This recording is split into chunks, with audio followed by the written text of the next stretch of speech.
Assalamualaikum warahmatullahi wabarakatuh. Waalaikumsalam warahmatullahi wabarakatuh. Selamat siang menjelang sore, Bapak-bapak semua. Di sini saya sebagai pembawa acara untuk penyampaian materi oleh Pak Mulyono. Sebelum Pak Mulyono menyampaikan materinya kepada kita, hendaknya marilah kita sama-sama berdoa agar penyampaian hari ini ataupun kegiatan kita hari ini berjalan dengan lancar. Marilah kita berdoa menurut agama dan kepercayaan masing-masing. Doa dimulai.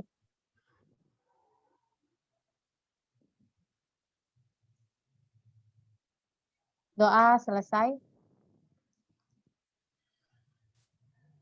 Oke, kepada Pak Mulyono, saya persilakan untuk memaparkan materinya tentang prinsip pengembangan kurikulum operasional di satuan pendidikan.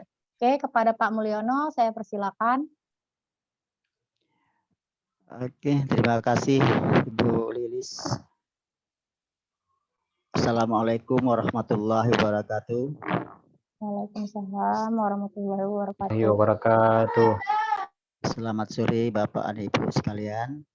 Selamat sore Pak. Bahwa saya pada sore hari ini akan memaparkan paparan prinsip pengembangan kurikulum di satuan pendidikan.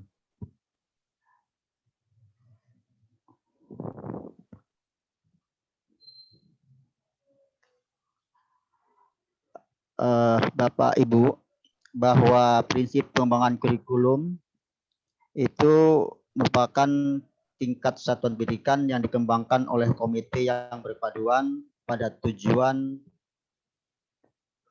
pembelajaran nasional dengan rujukan adalah profil pelajar Pancasila.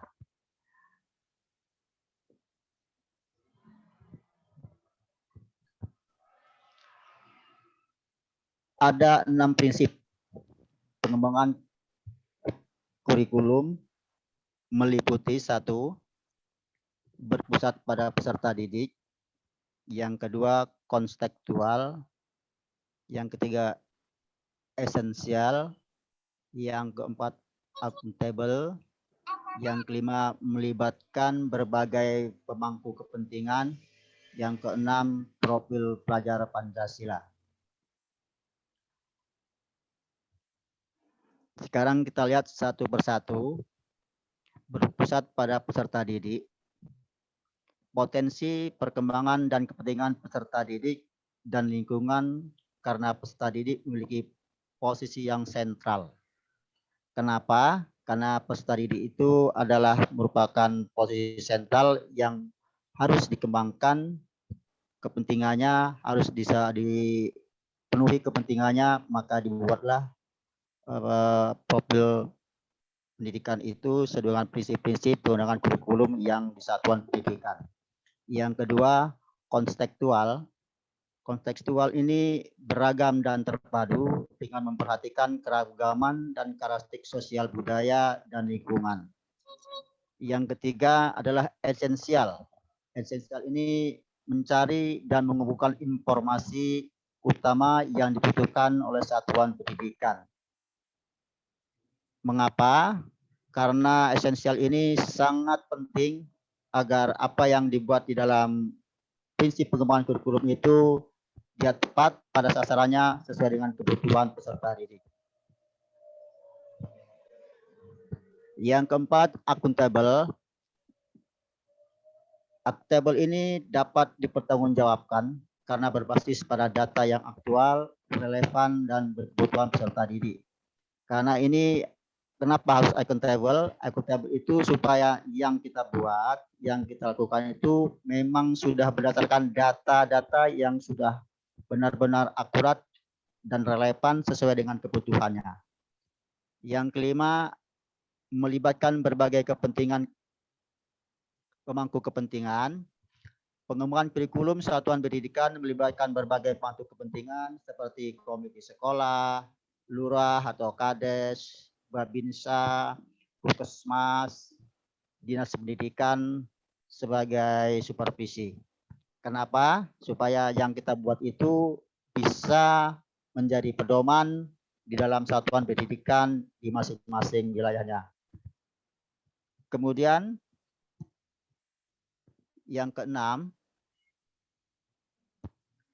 adalah profil pelajar Pancasila, yaitu sebagai rujukan tujuan pendidikan nasional, profil pelajar Pancasila itu harus dikembangkan secara utuh. Ada 6 dimensi profil pelajar Pancasila itu. Yang pertama, beriman, bertanggung jawab kepada Tuhan Yang Maha Esa, dan berakhlak mulia. Yang berikutnya adalah berkebinekaan global, kemudian bergotong royong, mandiri, bernalar kritis, dan kreatif. Nah, itulah dia prinsip pengembangan kurikulum operasional di sekolah atau di satuan pendidikan dengan berpedoman pada 6 prinsip utama seperti tadi yang seperti yang saya sampaikan. Terima kasih. Demikian bisa saya sampaikan. Kalau ada yang mau bertanya, silakan untuk bertanya, Bu. Pak, silakan. Oke, terima kasih kepada Pak Mulyono atas pemaparannya. Kami di sini sudah lebih mengerti lagi tentang prinsip kurikulum operasional di satuan pendidikan. Oke, dari Bapak-Bapak, apakah ada yang ingin ditanyakan? Dipersilakan.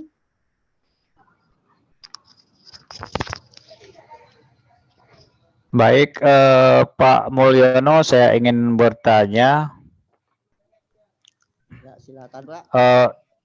Ya, pertanyaan saya ini adalah mengapa prinsip pengembangan kurikulum berpusat pada peserta didik? Itu aja, Pak, pertanyaannya.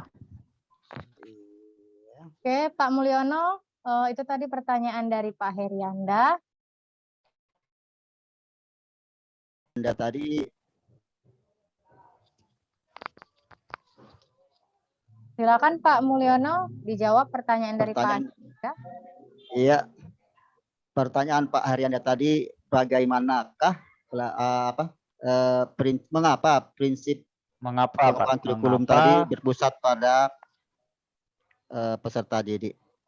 Peserta didik, iya Pak, itu pertanyaannya. Iya. Karena peserta didik itu memiliki posisi sentral dalam pengembangan kompetensi agar menjadi manusia Indonesia seutuhnya. Dan ini bisa kita jabarkan sebagai rujukan utamanya yaitu profil pelajar Pancasila. Karena peserta didik itu memiliki keberagaman, baik karakteristiknya, lingkungannya, serta sosial budayanya. Makanya dia posisi penting atau posisi sentral di dalam membuat profil kurikulum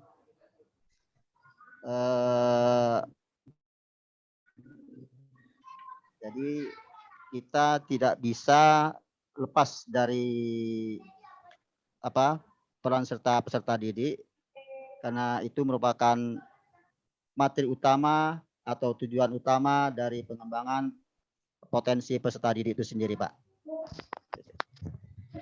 Oke, bagaimana Pak Heri? Ada lagi Pak, ada yang mau ditambahkan, ada yang kurang jelas? Udah saya mengerti, Pak.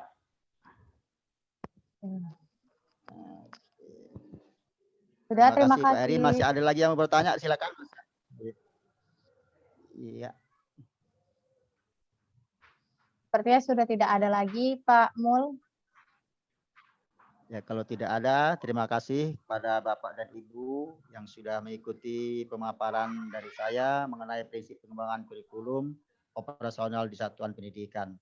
Demikian, billahi taufiq wal hidayah. Assalamualaikum warahmatullahi wabarakatuh. Waalaikumsalam. Waalaikumsalam warahmatullahi wabarakatuh. Terima kasih kepada Pak Mul yang telah memaparkan materinya. Kami semakin paham dengan prinsip kurikulum operasional di satuan pendidikan. Oke, Bapak-Bapak sekalian, sebelum kita mengakhiri perjumpaan kita hari ini, marilah kita berdoa menurut agama dan kepercayaan kita masing-masing. Berdoa dimulai. Doa selesai. Demikianlah pemaparan hari ini. Kita lanjutkan esok hari. Wabillahi taufiq wal hidayah. Assalamualaikum warahmatullahi wabarakatuh. Waalaikumsalam warahmatullahi wabarakatuh. Warahmatullahi wabarakatuh.